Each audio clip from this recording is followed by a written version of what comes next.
Imagine the police handing a runaway back to his killer with their own hands.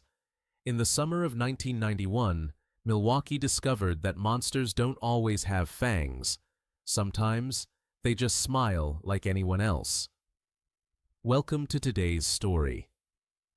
We're talking about Jeffrey Dahmer, a name that, once spoken in America, brings back years of fear. But before we step inside his chilling apartment, we need to see how he became who he was. Dahmer was born in 1960 in Ohio, a withdrawn child, raised in a troubled home, an ill mother, an absent father. His early interests were strange, dissecting animal remains out of curiosity.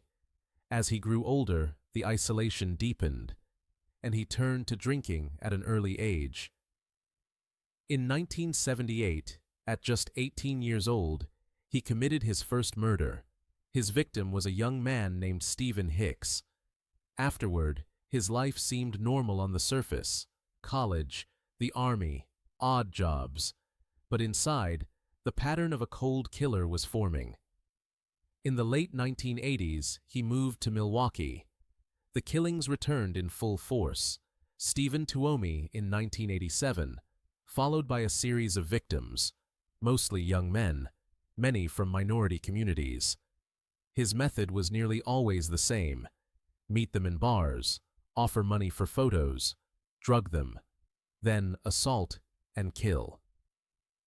In his confessions, Dahmer said he feared abandonment and wanted to possess his victims forever.